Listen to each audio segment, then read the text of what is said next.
Hello everybody, this is the Vintage Sewing Machine Garage, and I'm making a introductory video, if you will, to the process that I use for restoring vintage sewing machines. And I've been doing this about 8 years now, and I focus on domestic sewing machines. Some of you have an interest in industrial sewing machines, and I'm also planning to make a video, maybe a series of videos on what's great about industrial sewing machines and what's not so great. And both industrial and domestic sewing machines all have their strengths and they all have limits. And the best one for you really depends on your project. There are times when you really want to think about what it is that you need before you make a decision on what you're going to buy. And so I thought I'd start with something I have, for many years, I've sort of ignored and decided to pay attention to recently. And that is the domestic vintage Treadle machine.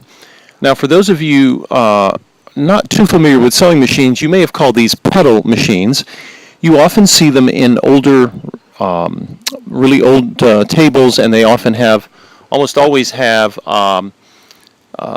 cast iron bases to them.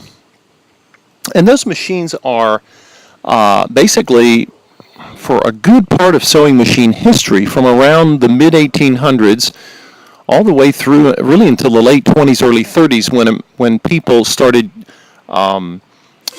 electrifying all sorts of appliances in the home, and that also applied to sewing machines. But what you're looking at right now is a Singer 15 class. Now, you might look at it and say, gosh, I don't recognize the decals, but what gives it away? It's sort of a question. And of course, it's the tension assembly here on the left.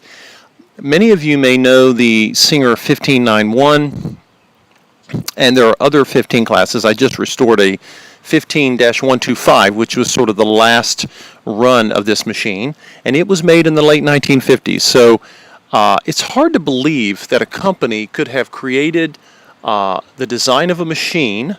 In this case, this is the 15 class machine, and the machine was introduced around the year 1900. This version, and my serial number tells me this, is around 1906. So in 1900, the sewing machine, the Singer company, I should say, they were about 50 years old already. And of course, all home sewing machines, you either had hand crank, where you had a crank on the side, or you had a treadle. And a treadle was a table, and I'll be putting pictures of this later when I eventually post this machine for sale. But the treadle machines often have pedals, and it wasn't just Singer. All the manufacturers had them. And so you would pedal with your feet while your hands were free to do the sewing with the machine. And you know, when you look at this machine, you might say, well, there's no motor. You could adjust the stitch length here, but you could not drop the feed dogs. I'll have to check and see if there was a feed dog cover for machines going this far back.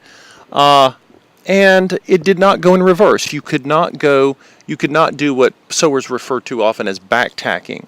You can certainly lock your stitch in. You would stop, turn the fabric around, and there are other techniques that sewers have for doing this. But my point is that you may look at this and say, well, gosh, you know, this machine doesn't do very much compared to a modern machine, or even many of the later vintage machines that you folks have seen me do videos on. And that's okay, because what this machine does is wonderful. And if you look at its hand wheel, you look at the size of it, it's easier to sort of manipulate than some of the later machines. And with a machine like a straight stitch vintage treadle machine, I'm conducting a little experiment here. I have decided to take an interest in these machines. I'm going to be working on several restorations. Some of them did have back tacking, because the treadle, believe it or not, was kept in production into the 50s. You could still buy one, believe it or not, long after electrified machines were the norm. And but anyway, my experiment, folks, is I want to see if I can find an audience or a market for treadle machines that goes beyond the loyalists. We have people in America, we have organizations like treadleon.org where people are truly, they love treadle machines and they're dedicated to them, and I'm so glad that they're there. But it's a little bit more limited audience than maybe those people who simply want a vintage machine to sew on electrically. There are times when you definitely want electrical machines, right? If I'm going to if I'm going to sew, sheets or something that's going to involve a lot of thread and length, maybe I want to treadle, maybe I don't. That's really up to the sewer to decide. It's not really my decision. But the point here is there may be projects that some of you folks have where electrical machines are not necessarily the best answer to what you need. And I'm going to explore this. If you guys will kind of go along with me, you're welcome to follow as I make these videos. And as I do, this is really an experiment. Can I find a new purpose for treadling machines? It may not be a new purpose. Maybe I'm just discovering it. Maybe those of you out there already know. But I want to sort of bring awareness to the treadle and to see if we can maybe get a revival going for treadle machines. Because there's something really amazing about them. And there are things that the treadle does that electric machines and modern machines don't do. So again, it's all about what you're going to be working on, your sewing projects, and could you use one?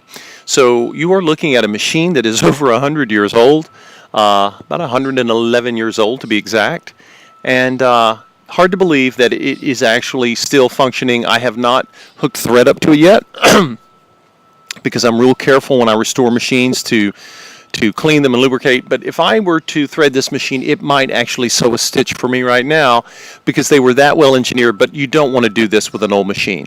The reason machines should have full overhauls or restorations is because they cry out to be cleaned, to be adjusted. Sewing machines are machines, and they need maintenance, and many of them go many years without it. So, but I have found that almost all of my vintage machines are very forgiving, and if I'm willing to dedicate the time and the patience and the love it takes to sort of tend to them the way they were designed to be tended to, they come back. They come back beautifully because virtually all of them are not worn out. They've just been sitting, waiting for some attention. And if some of you don't recognize the decals, by the way, I'll just show you this. This decal pattern is called Tiffany, and there were different decal patterns that Singer had over the years.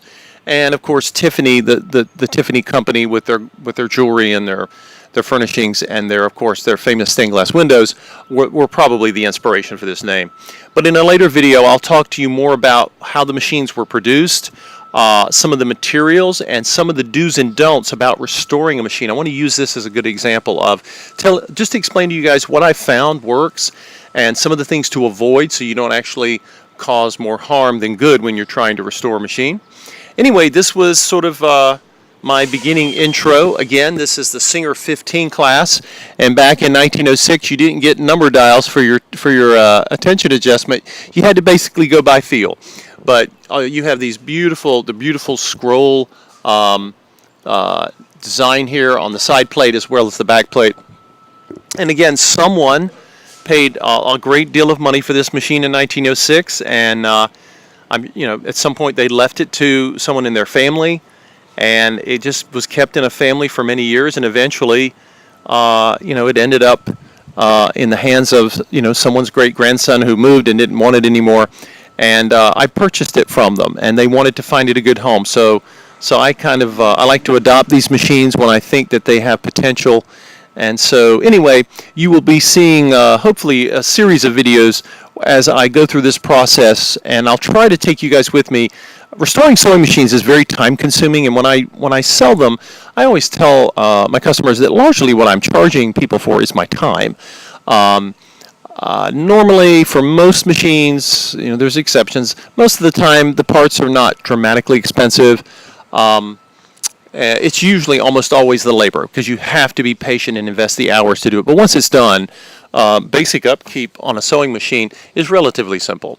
So again, I'll be covering the machine more. I'll be talking about it more in these videos as I go along. But I have an appointment to get to today. But I wanted to be sure to, if I was going to pick a machine to talk to you guys about sewing machine restoration, this would be kind of a good example, and then we can always expand further into some of the electrical machines. But anyway, thank you for watching. I hope this was at least curious to you, and again, it's taken me a long time to really focus my attention on something other than my electrical vintage sewing machines. which is the majority of what you see.